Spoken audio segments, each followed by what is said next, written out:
Now, for those of you that take notes, I'm going to give you the 4 main divisions of this chapter, but then I will announce these again as we go through in case you don't get to jot them all down. But we will see here in verses 1 to 5 the plan. We'll see a plan. In verses 6 through 21, I titled Proceeding as Planned. In verses 22 to 25, I titled Promises Kept. In verse 26, Prophecy, and they all start with a P. Did you see that alliteration? That's because alliterations are just so godly.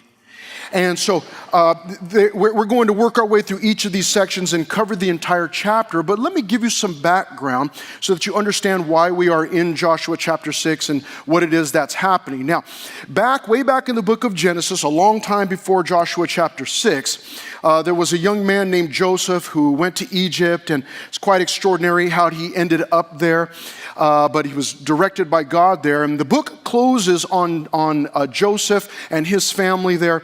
By the time Exodus, the book of Exodus opens up, it's quite a few years later, and there are potentially millions of Israelites or children of Israel that came from Joseph's family and all of his family, and they really are filling up Egypt. Well, things in Egypt changed for them. They had been very much welcomed there, but by the time Exodus opens up, they are no longer welcome there. There's a new Pharaoh, and they end up enslaving the Israelites there in Egypt. Well, God comes up with a plan, obviously has a plan to rescue his people from slavery from Egypt. And so the book of Exodus is about God using a man named Moses to lead the people out of Egypt and toward something called the Promised Land, the land of Canaan, which is now presently the land of Israel. And so God sets about doing just that. The book of Exodus is about God pulling his people out of Egypt. We then get into Leviticus and Numbers and Deuteronomy, and those books are about God taking Egypt out of his people. Do you understand what I'm talking about? You got saved at some point in the past. God took you out of the world, and since that day, he has set about the business and the process of then taking the world out of you. Amen, church? We understand? Good, okay. And so he's been doing that through Leviticus, Numbers, and Deuteronomy. At the end of Deuteronomy, Moses is a very old man, and he dies, and God appoints Joshua as the next leader. Joshua had served under and with Moses for 40 years, and so God chooses him after all that 40 years of training to assume the position of leader. And so Joshua, in the first few chapters of Joshua chapter 5, he gets them to the border of the Jordan River, and they're there. And in chapters 3 and 4, we see that God miraculously opens up the Jordan River, and Joshua Joshua leads the people through the Jordan River into the land of Canaan. They're now in the land of Canaan, into the Promised Land. So they went from the east side of the Jordan across to the west side of the Jordan. And they're there at a place called Gilgal. That's where they're camped out on the plains of Jericho. Now, Joshua chapter 6, here we are. We're on the plains of Jericho, waiting to go in and take over Jericho. You see, that's what God had told them to do. You're going to go to this new land that I'm giving you, this Promised Land. When you get there, yes, there are cities and there are people, but the people are wicked, and God was going to use his people to judge those people by sending them in to take over that area, that land, that country. And so that's what's happening, and we're right here at the beginning. We're on the threshold of it. And here is Joshua about to lead the people. And so the plan is given. Let's look at verse 1. Now Jericho was securely shut up because of the children of Israel. None went out and none came in. We will hear about a young lady named Rahab today through our study. There are a few verses. But there were 2 spies that had previously been sent from Israel, and they met this woman named Rahab. She was one of the people that lived in Jericho. And she reported to them, she says, listen, everyone here in Jericho, everybody in this new land, everybody is terrified of you guys because we've heard the stories. She testifies to them. And she's from the land of Canaan, but she says to them, listen, we've heard about all that God has done for you, and everyone here is terrified. And she ends up making a deal with them. It's quite a prosperous deal, and we'll get to that in a little bit as we move on. But notice the beginning of this is that Jericho is shut up. Nobody can go out, no one can come in. That is extremely important as we continue on in our study. Now, in verse 2, we find out where the plan comes from. Look at verse 2. And the Lord said to Joshua, see, I have given Jericho into your hand, its king and the mighty men of valor. So it becomes clear to us there in verse 2 that this plan is from the Lord, if you are taking notes. It's plain to see there in verse 2, and the Lord said to Joshua. Now, that is important also. Obviously, everything in here is important, but it is important to understand that this plan came from God, okay? Everybody's got that? The plan came from God, okay? God had given the plan to Joshua. Okay, what's the big deal with that? You'll see why. Because in verse 3, the plan involves marching. Verse 3, you shall march around the city, not in it, not through it, not over it, around it. All you men of war. So call out all of the fighting men, the military men. You shall go all around the city once. This you shall do 6 days. Now, I am not a military man. I was never in the military. One of my great regrets was having not served. My dad did. I did not. I was an entirely different person back then, but not a military man. But it doesn't take a military person to understand that this is not a good plan of attack. Walk around the city once a day for 6 days. Okay, let's hear the rest of the plan before we judge. In verse 4, we find out that the plan from the Lord involves not only marching, but also trumpets. Now we're talking. I really, really like jazz. Old jazz, straight ahead jazz. Some of you straight up jazz. Some of you know what I'm talking about. And trumpeters, trumpets. I love, all the horns and everything. And so now we're talking, verse 4, and the 7 priests, he's told by the Lord, and this is what Joshua is told, and 7 priests shall bear 7 trumpets of ram's horns before the ark. Now let me stop to explain the ark. That is not that's not Noah's ark. It's not a big boat, not a big ship. Many of you have seen Indiana Jones. When I say the ark, oh, Indiana Jones, and the ark, and you understand that. And it was actually very similar to that. The ark was a large box that was made out of special wood, and it was covered in gold. And that box had been made during Moses' time, but there were specific instructions that were given to Moses about how to make it, and it needed to be a certain size and all of this, so that they could put specific items in there that God wanted them to store and save in there. But there was also a gold cover on the top of it, and this gold cover was completely gold, so it was quite heavy. And on the ends of that gold cover, it had 2 angels that had been formed out of gold there. And those angels were facing one another, and they were referred to in the Bible as cherub. And no, they were not chubby little naked angels, but they were called cherub, and there's 2 angels. Well, what was special about that was that God had said to Moses and to the people, you're going to make this seat, this cover to cover the ark. And then he told them that will become what's called the mercy seat. And God had explained to them that he would meet with them on that seat between those 2 angels. So this ark that they are covering, or carrying rather, this box is not just some box, but it is representative and symbolic of God being there with them. That's where God meets with us, in between those 2 angels on that mercy seat. Now, it's not that God was stuck in between there, or that, he didn't have a home and that was his home or anything like that. But that was the place where he had said, I will meet with you here. So it was symbolic of the presence of God. And so it says in verse 4 that the 7 priests shall bear 7 trumpets of ram's horns before the ark. Notice the order. There are priests with horns in front of the ark. Goes on to say in verse 4, but the 7th day, now we're talking 6 days, walk around. All right. But the seventh day you shall march around the city 7 times. Okay, now we're talking 7 times, yes.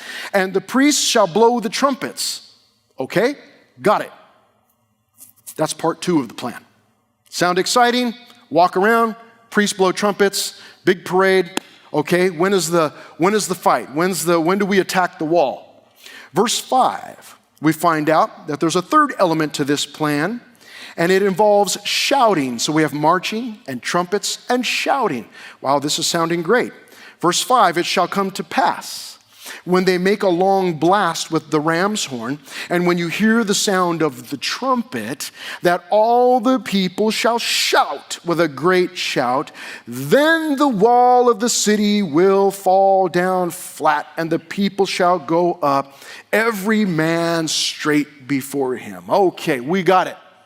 We're going to walk around the city once a day for 6 days. And then on the 7th day, we're going to walk around 7 times.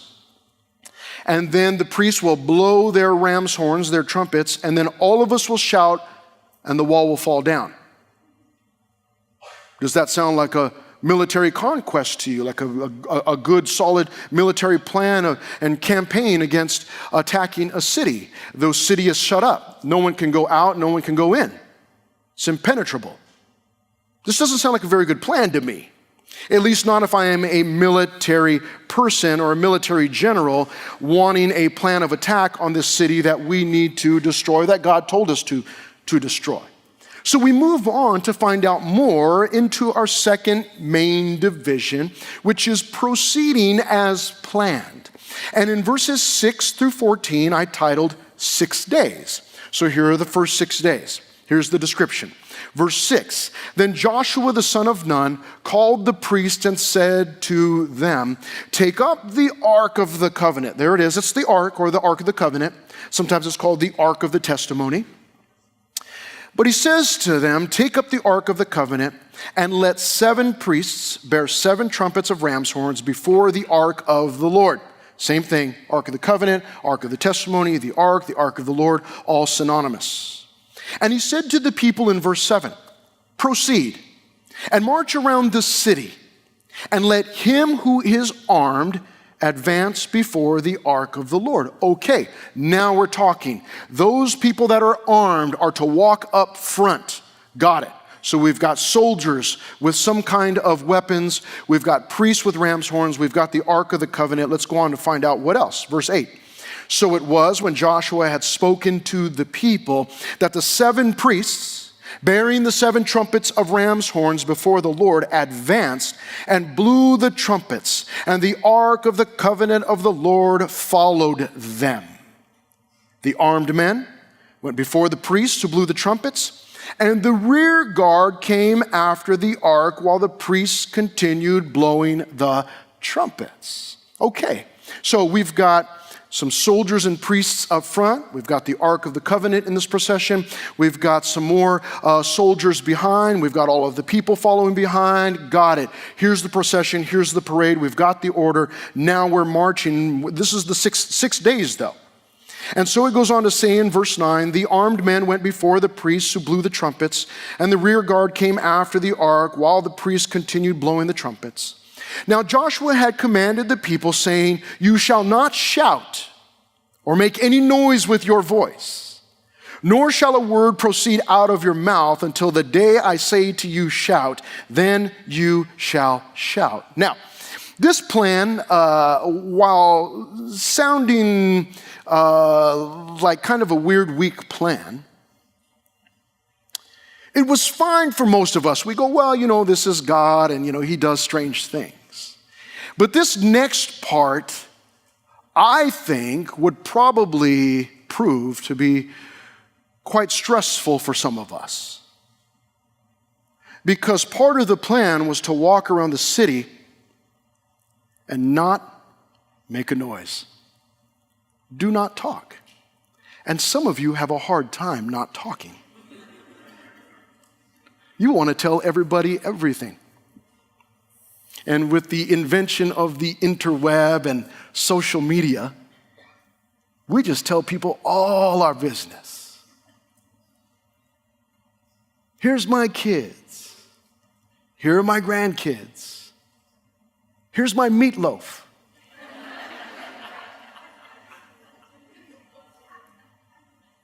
Here's a picture of my grass. We just love to tell people everything, man, everything. And some of us have a hard time not talking. Now, most of you probably will not believe this. Some of you will go, no, I know him a little bit better, and he's absolutely correct. I actually consider myself to be an introvert. I'm a forced extrovert. I did not want to be a pastor. This is what God called me to. And being a pastor involves talking to people. Who would have thought? I do, I enjoy talking to people, I guess, but I'm perfectly fine not talking to people. And it's hard for me even to carry on a conversation. That may be hard for you to believe. Again, this is the most talking that I do when I'm teaching here or in the high school room. And I have discovered a little secret. I'll share it with those of you that are introverts. It's hard for me to carry on a conversation, but I have learned over the years that if I want to carry on a conversation, ask the other person questions about themselves, because people love to talk about themselves.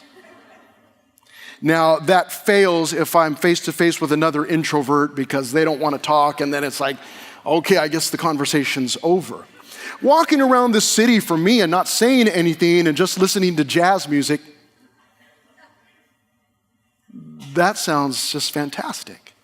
Going for a walk, I like to go for walks. This is great. But some of us would have a very difficult time with this.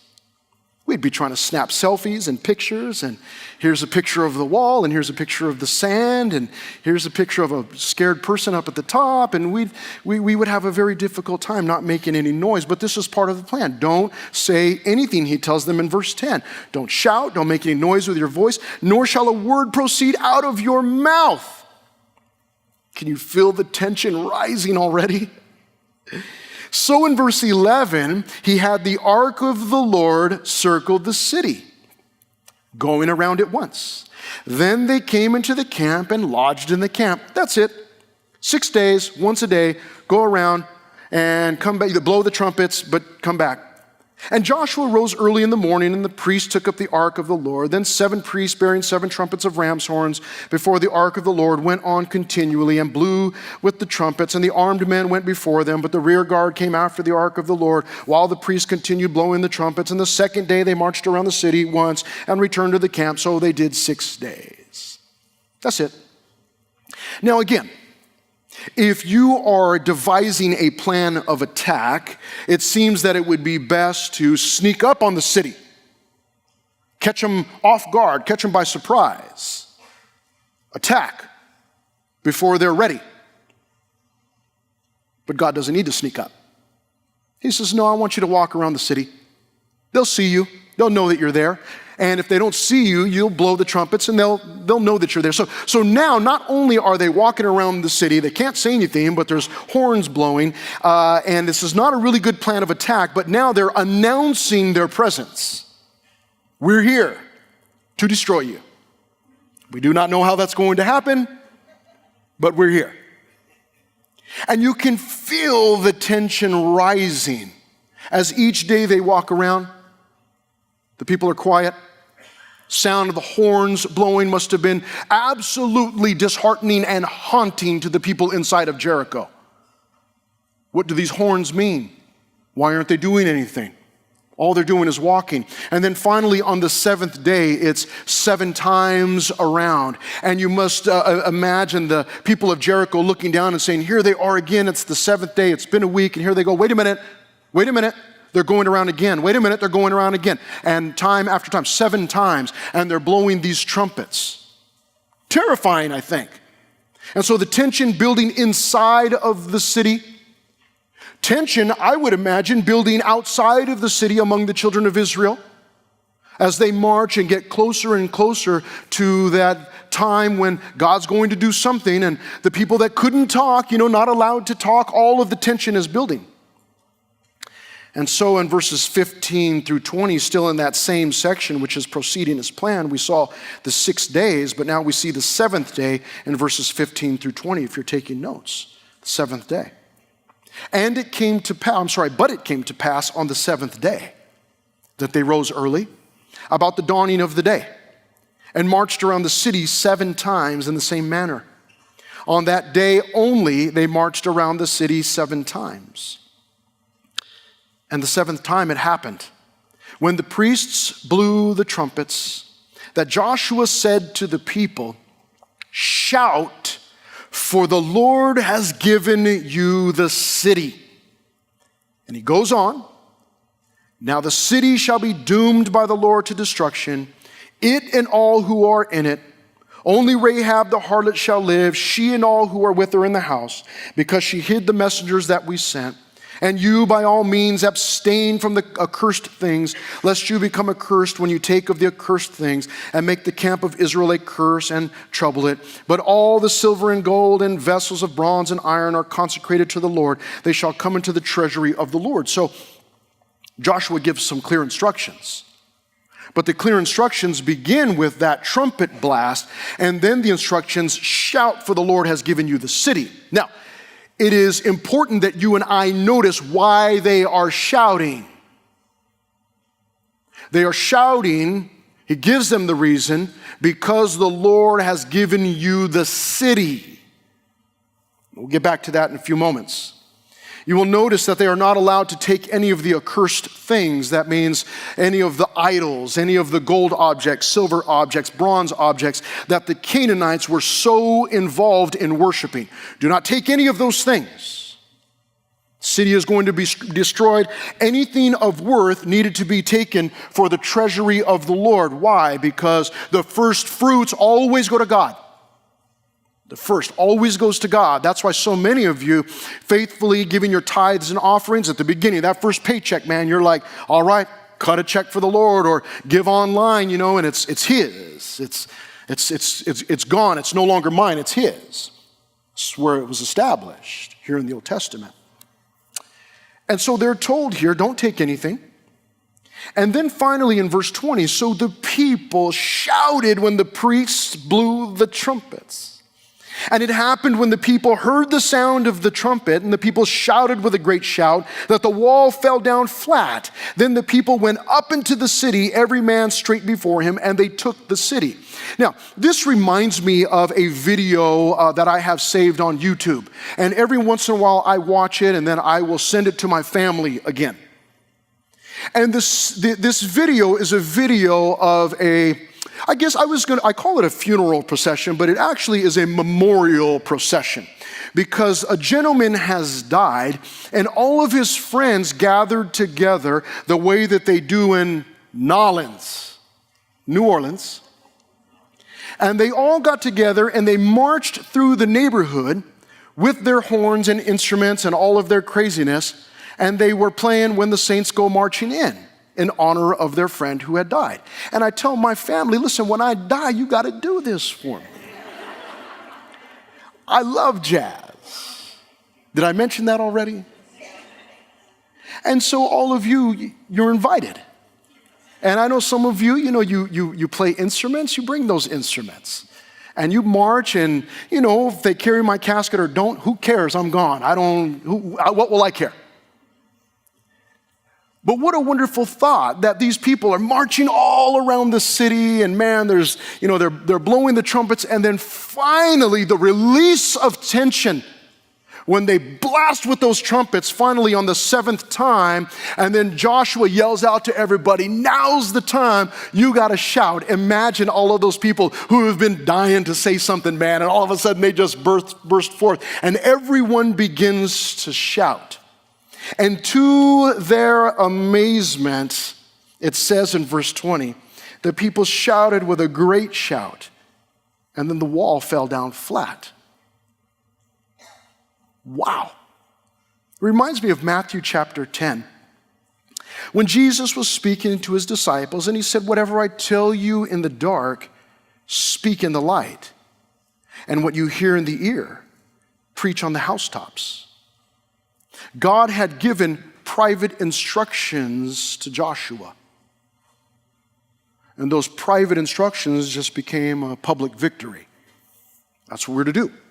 We learn from God's word right here on a Sunday morning or on Wednesday night, and then the point is not to stay in this church as long as we possibly can. The point is to get out of here as fast as humanly possible and go over to the place that you go eat breakfast or lunch, or go to the mall or whatever it is that you're doing, and look for someone that you can tell what you learned this morning. That's the point.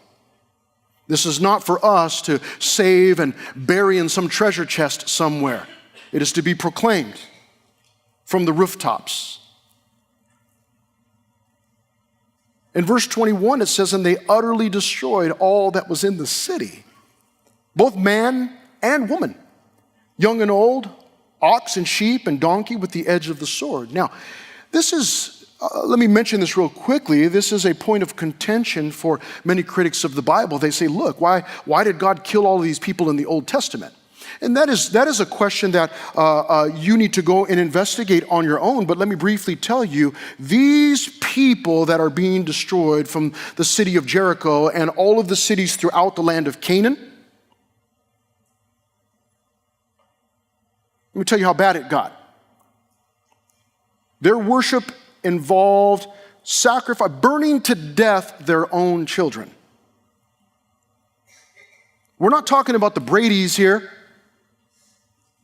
We're not talking about Ward and June. These are wicked people.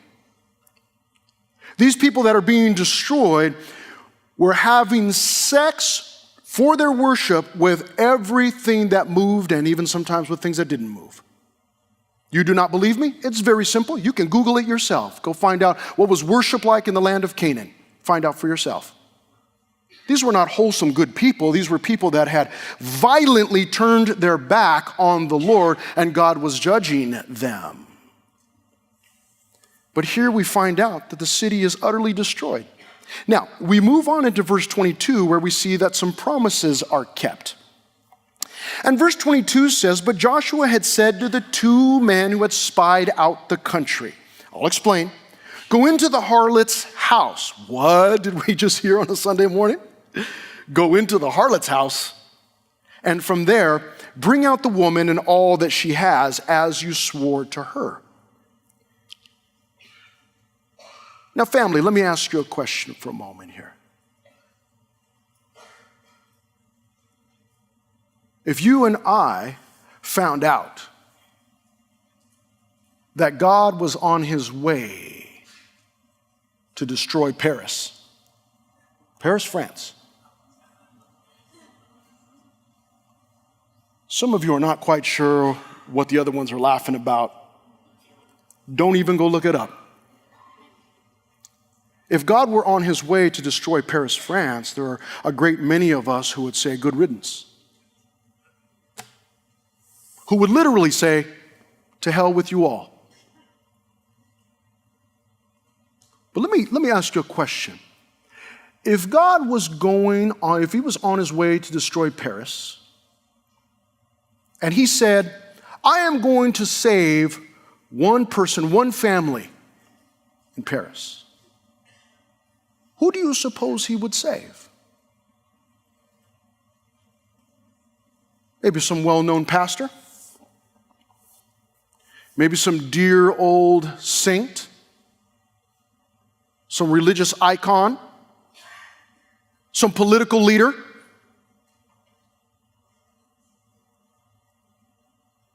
Can you imagine in your wildest dreams that God would say, I'm on my way to destroy Paris, France. I'm going to save one person. I'm going to save a prostitute.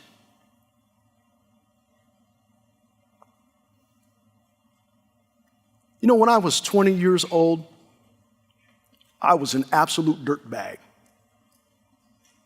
I would have stolen something from your car. If you left it unlocked, I would have stolen something from your car in a heartbeat.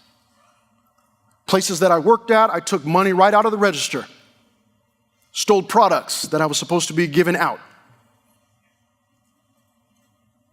Stole bicycles and all sorts of things. Absolute dirtbag. And I found out at the age of 20 years old that God saves from the uttermost to the guttermost. And God came looking. God came look. God, you're never going to believe what God did. God went to San Bernardino. And he found a 20-year-old little boy is what he found. And saved his life. This is no surprise. It's a surprise to us. You want to applaud God for that? That's good. That's a good thing. Yeah. Yeah, you're like, man, it's exciting. Now I know that my car is safe around Pastor Chris.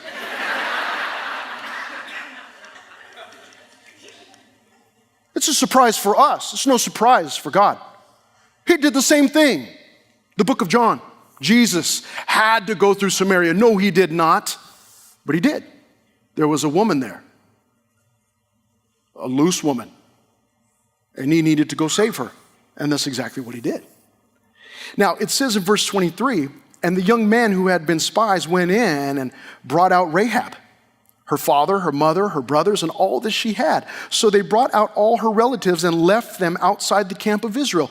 If you're taking notes, the promises kept were by both parties. It's on the screen for you, by both parties. The spies had promised to Rahab. The spies had come into Jericho, and she had intercepted them and hid them so that they wouldn't be caught and taken away. And then after, she said, okay, but let's make a deal. She says, I know. She told them, I believe what God has done. She believed it. She was a believer in God. And she told the two spies, I know that God is with you. I want you to save me when you guys come back to destroy Jericho. And they made a deal. They said, okay, but here's the deal.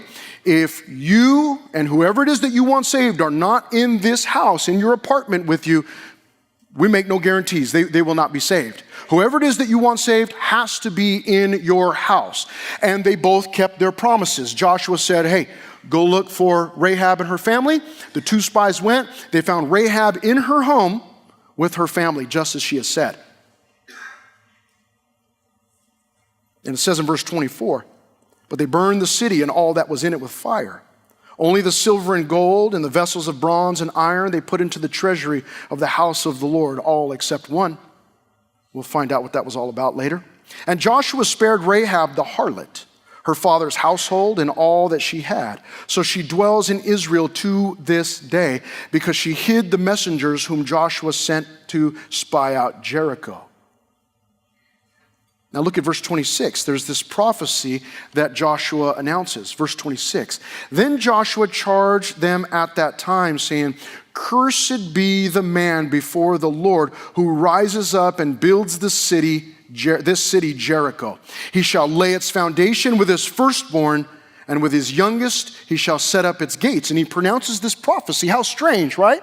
It's strange until you get to 1 Kings chapter 16, if you're taking notes. We can't go over it right now, but you can go back and look at it. It's strange until you get to 1 Kings chapter 16, and you read about a man named Hiel, and what he tried to do, what he did, and what he lost in the process. I'll let you guess at what that might be.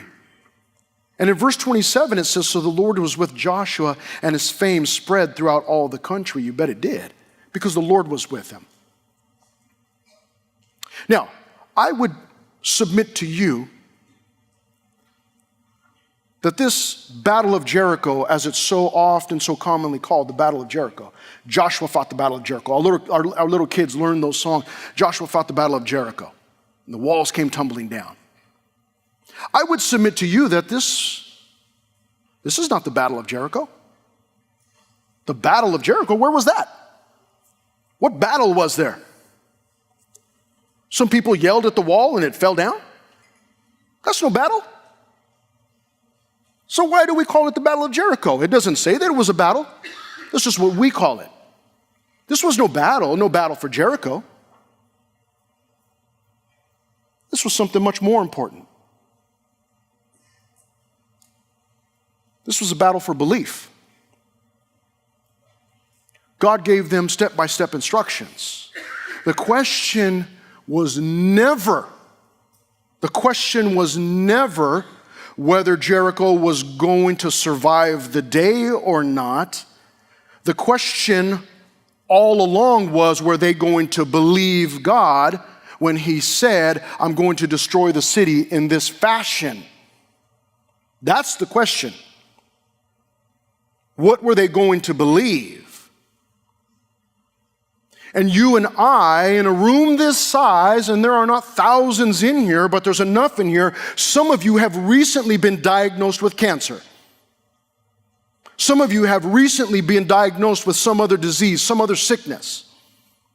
Some of you are facing divorce. Some of you are facing problems and issues at work or at school or in your family.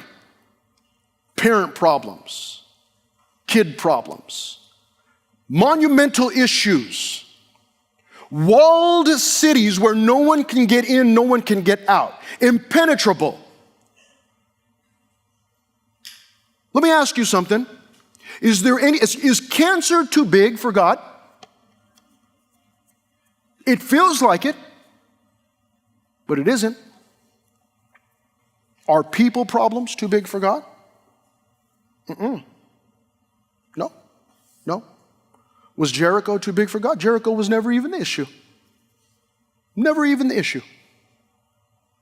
The question, the battle, was always whether they were going to believe God or not. And it's the same question that I proposed to you this morning. Okay, so you've been diagnosed with a disease. I do not mean to make light of it. In fact, it may take your human life. I mean, all of us are going to die of something. I had a friend named Roberto from Cuba, escaped Cuba years ago.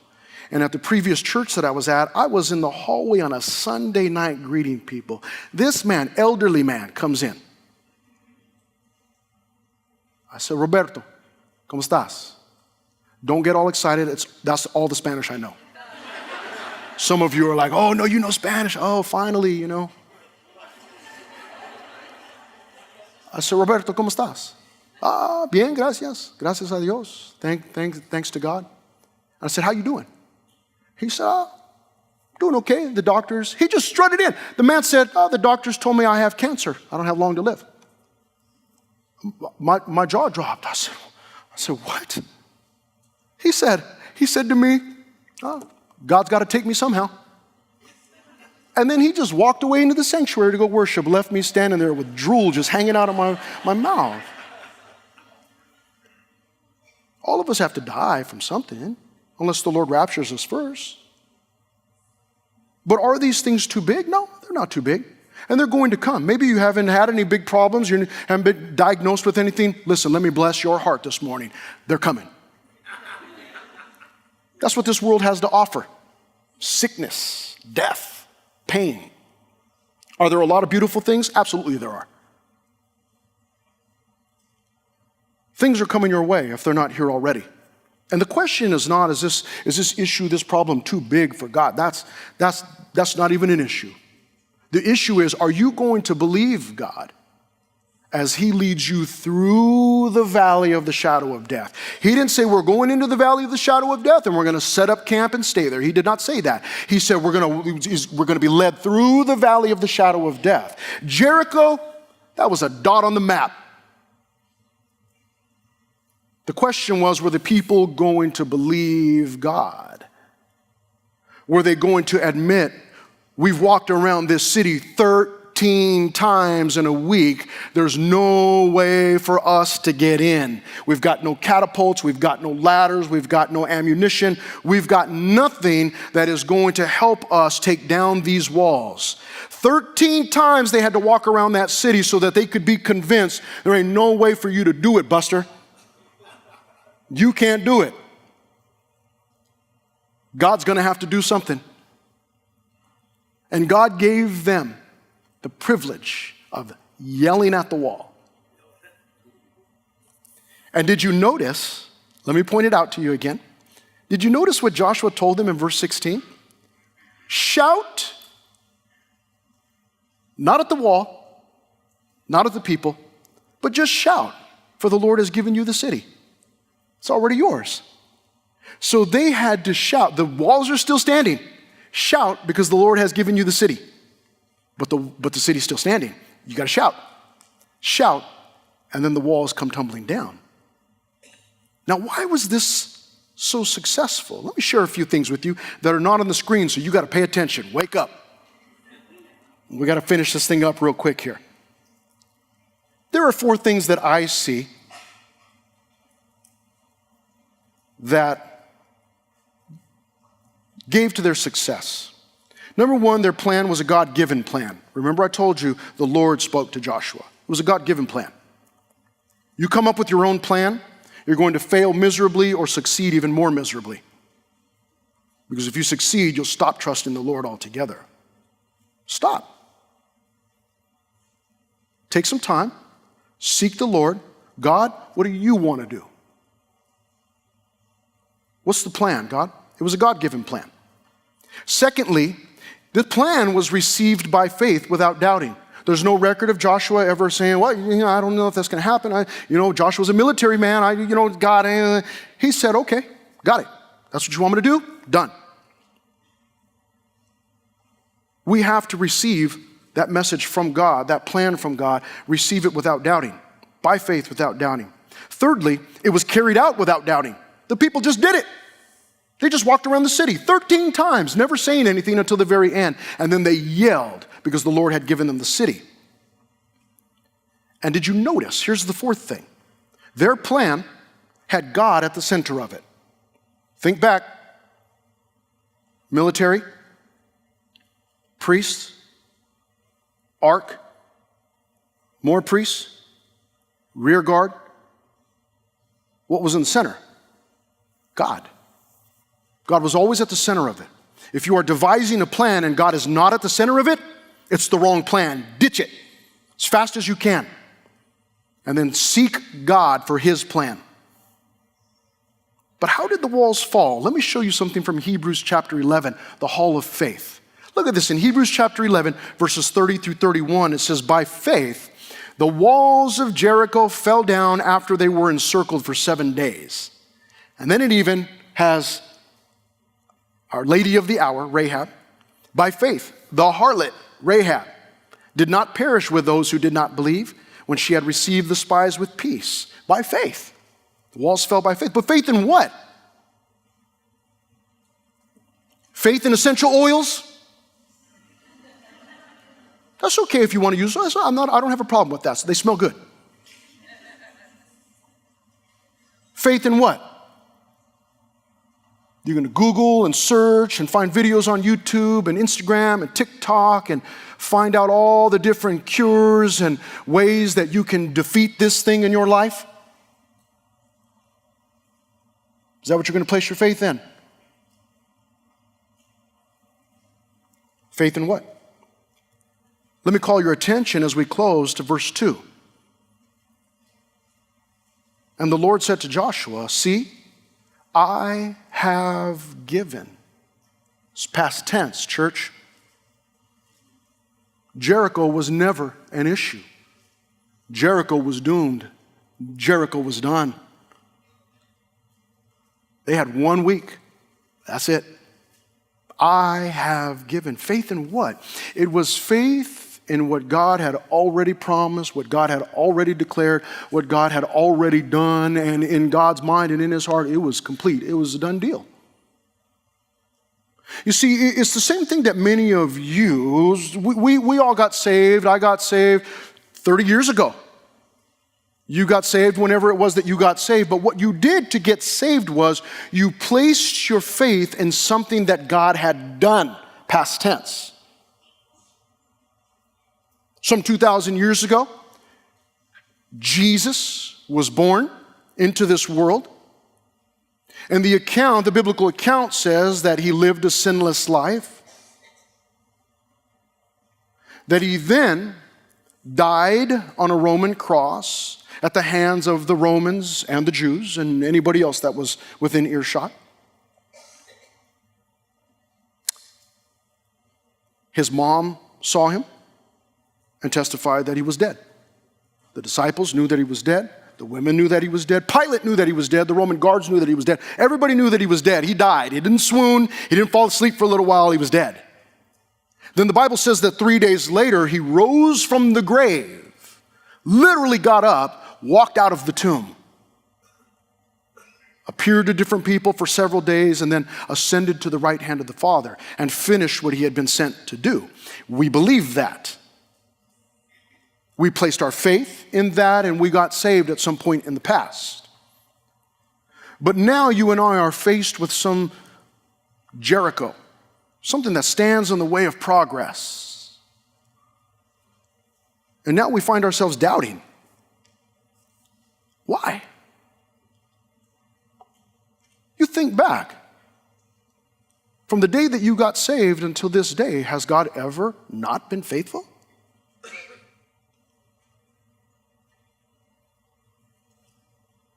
I've never even missed a meal unless I wanted to. God has always provided. There's never going to be a time when he's not faithful, church. It cannot happen. I know it sounds strange, but he is incapable of being unfaithful. It cannot be so. He has been faithful every day. Why would he now stop being faithful? But some of us are struggling. Our doubt is getting the best of us because you're looking at Jericho instead of looking at the Lord. And I don't want to place my faith in my style, the way, oh, look at the way I march around the city, man, I got a strut. That's what God used. No. Well, maybe it was the trumpet playing. No, wasn't that either. Well, maybe it was the shout. I did a really good job shouting. No, it wasn't that. It was God. He gave you a part to play in it, but it was God. It's always been God. It's always going to be God. And so whatever it is that you are facing or you are going to face, the question is not, it's Jericho, it's walled, we can't get in, we can't get out. The question is, are you going to believe God when he tells you when to move, how to move? That's the question. That's the battle, is whether I will trust God or not.